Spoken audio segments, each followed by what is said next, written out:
Morning sir. Good morning everybody. आज देखो अपन पढ़ेंगे संधारित्रों का संयोजन।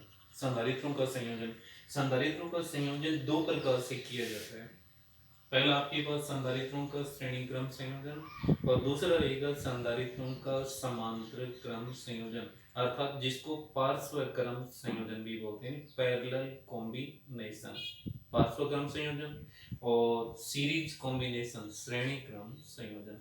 सबसे पहले परिभाषाएं दो तरीके से परिभाषित किया गया है। यानी संधारित्रों का श्रेणी क्रम संयोजन क्या है? यानी संधारित्रों का ऐसा संयोजन जिसके जिसमें संधारित्र की प्रथम प्लेट, दो प्लेट होती है समांतर प्लेट संधारित्र में दो प्लेट आपके पास, जिसकी प्रथम प्लेट को विद्युत स्रोत या बैटरी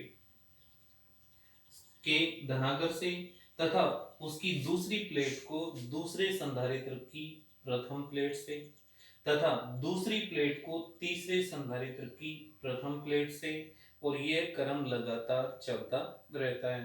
तथा अंतिम संधारित्र मान लो कितने भी हो सकते हैं, तीन भी हो सकते हैं, चार भी है, एन भी हो सकते हैं। अंतिम संधारित्र की जो दूसरी प्लेट होगी उसको विद्युत स्रोत अर्थात बैटरी के ऋणागर से जोड़ा जाता है। श्रेणी क्रम संयोजन कहलाता है।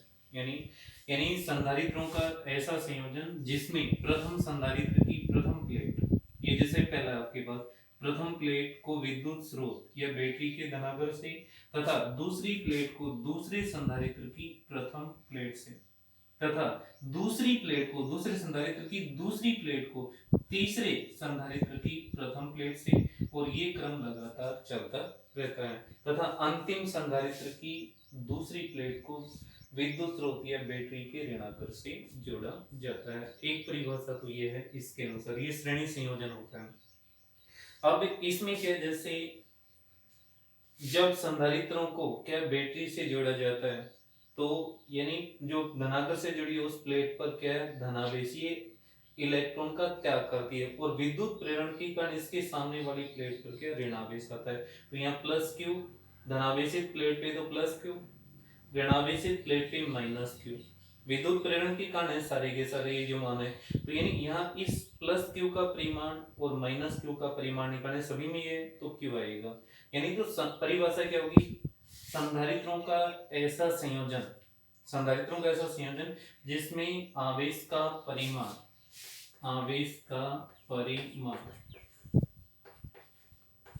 समान परंतु विभवांतर अलग अलग। पहले संधारित्र का विभवांतर V1, दूसरे का V2, तीसरे का V3, विभवांतर अलग अलग होता है। क्या कहलाता है? श्रेणी क्रम संयोजन। संधारित्रों का ऐसा संयोजन जिसमें आवेश का परिमाण समान परंतु विभवांतर अलग अलग होता है, श्रेणी संयोजन कहलाता है। अब देखो आपके सामने चित्र बना रखा है, चित्र बनाना पड़ेगा। माना एक, दो, तीन, तीन संधारित्र हैं। माना तीन संधारित्र जिनकी धारिता C1, C2 और C3 है, अलग अलग धारिता की है। मतलब कहने का मतलब माना तीन संधारित्र, एक, दो, तीन, तीन संधारित्र जिनकी धारिता C1, C2 व C3 है। बाह्य विद्युत स्रोत जिसे बैटरी भी बोल सकते हैं, जिसकी वोल्टता V है, के साथ चित्रानुसार श्रेणी क्रम में जोड़े हैं, जिन पर आवेश का परिमाण Q समान परंतु विभवांतर V1, V2 और V3 है। ये चित्र का वर्णन करना अपने को माना तीन संधारित्र, तीन ही लिए हैं, जिनकी धारिता C1, C2 व C3 है। बाह्य विद्युत स्रोत जिसकी वोल्टता V है, के साथ चित्रानुसार श्रेणी क्रम में जुड़े या श्रेणी क्रम में जुड़े हैं, जिन पर आवेश का परिमाण Q, यानी इसका परिमाण निकालने में क्या होगा, Q समान परंतु विभवांतर, पहले का यहाँ ये दो पॉइंट है, यहाँ से A और ये पॉइंट कोई भी है, विभवांतर V1, V2 और V3 है। अतः प्रथम संधारित्र के लिए V1 का मान, कुल आपके पास वोल्टेज है विद्युत स्रोत के V, डिवाइडेशन हो गया V1, V2 और V3, इसका मतलब V बराबर V1 plus V2 plus V3 लिख सकते हैं। अतः प्रथम संधारित्र के लिए V1, दूसरे संधारित्र के लिए V2 और तीसरे संधारित्र के लिए V3 का मान निकालेंगे। अतः प्रथम संधारित्र के लिए प्रथम संधारित्र के लिए आपके पास आ जाएगा, आप जानते हैं C बराबर Q अपॉन V। V की वैल्यू में निकालेंगे तो ये आ जाएगा C नीचे, तो V बराबर क्या, Q अपॉन C। तो प्रथम संधारित्र में V की जगह आपके पास कितना है, V1, और Q की जगह है परिमाण के रूप में Q, लेकिन C की जगह क्या है, C1। तो ये आपके पास आ जाएगा V1 बराबर Q अपॉन C1 धारिता के सूत्र से। इसी प्रकार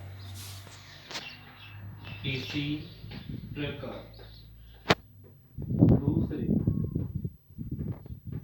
व तीसरे संधारित्र के लिए, दूसरे संधारित्र तो V1 की जगह दूसरे संधारित्र के लिए V2 बराबर Q अपॉन C2, क्योंकि आवेश का परिमाण Q और धारिता C2 ले रखी है। तीसरे के लिए V3 बराबर Q अपॉन C3 आप कर सकते हो।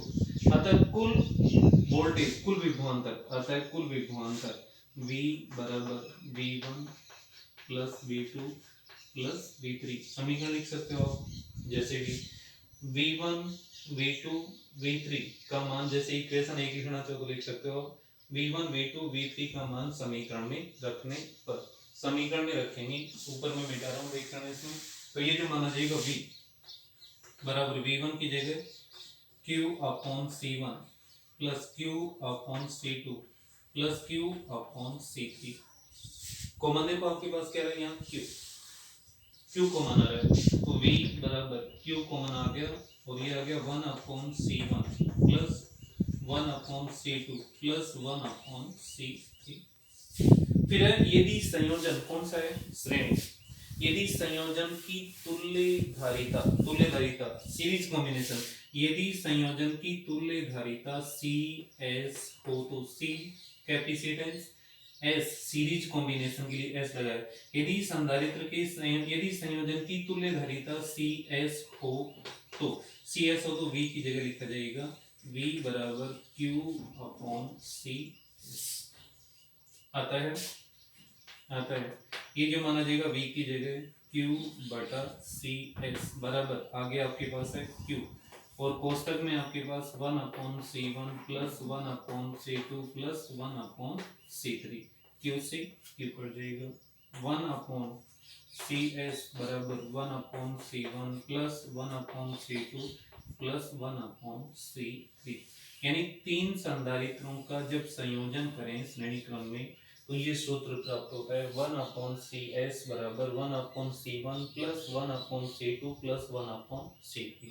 इसी प्रकार यदि n संधारित्र अलग अलग धारिताओं के n संधारित्र श्रेणी क्रम में जुड़े हों तो, इसी प्रकार यदि अलग अलग धारिता के n संधारित्र श्रेणी क्रम में जुड़े हों तो ये सूत्र हो जाएगा 1 अपॉन CS बराबर 1 upon C1 plus 1 upon C2 plus 1 upon C3 और डॉट डॉट करके 1 अपॉन Cn, जहां Cn nवें संधारित्र की धारिता है। ये आपके पास है। अब दो संधारित्र जुड़े हों तो दो संधारित्र जुड़े तो आपके न्यूमेरिकल्स करने के लिए बार बार जरूरत पड़ेगी। यदि दो संधारित्र जिनकी धारिता C1 व C2 है श्रेणी क्रम में जुड़े हों तो तुल्य धारिता है, ये देखो तुल्य धारिता को CS माना है और यहाँ 1 अपॉन CS ये व्युत्क्रम है, जबकि अपने को CS निकालना है तो 1 अपॉन CS बराबर 1 upon C1 plus 1 upon C2, तो ये आएगा 1 अपॉन CS बराबर एलसीएम लेंगे आप C1 C2, तो यहाँ C1 की जगह C2 प्लस C2 की जगह C1, तुल्य धारिता उल्टा कर देंगे तो CS बराबर ये ऊपर आ जाएगा C1 C2 बटा C2 प्लस C1 या C1 प्लस C2 एक ही बात है, C1 प्लस C2। यदि दो संधारित्र जिनकी धारिता C1 व C2 है, C1 व C2 है, क्या श्रेणी क्रम में जुड़े हैं तो उनके तुल्य धारिता CS बराबर C1 C2 बटा C1 प्लस C2 होगी। अब देखो नोट पहला बिंदु आपके पास है, यदि अलग अलग धारिता के संधारित्र श्रेणी क्रम जुड़े हों तो श्रेणी क्रम संयोजन में तुल्य धारिता का व्युत्क्रम, श्रेणी क्रम संयोजन में तुल्य धारिता का व्युत्क्रम उस क्रम में जुड़े अलग अलग संधारित्रों की धारिताओं के व्युत्क्रम। देखो संधारित्रों के श्रेणी क्रम संयोजन में तुल्य धारिता का व्युत्क्रम उस क्रम में जुड़े अलग अलग संधारित्रों की धारिताओं के व्युत्क्रमों के योग के बराबर होता है। यानी संधारित्रों के श्रेणी क्रम संयोजन में तुल्य धारिता का मान उस क्रम में जुड़े अलग अलग संधारित्रों की धारिताओं के व्युत्क्रमों के योग के बराबर होता है। एक पॉइंट।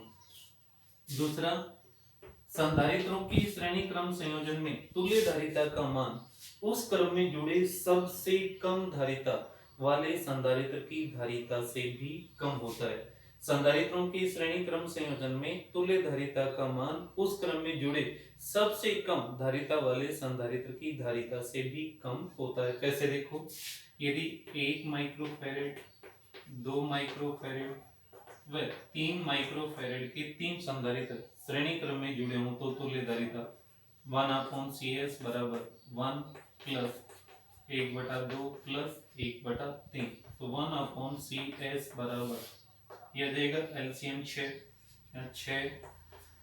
प्लस 3 प्लस 2, ये जो मान आपके पास यहाँ, ये जो मान आपके पास है ये देगा 1/CS, 1/CS बराबर 11/6 या CS बराबर 6/11, यानी CS बराबर 0.55 माइक्रोफैरेड, जिसका मान 1 से भी क्या है, कम, यानी 1 से भी कम।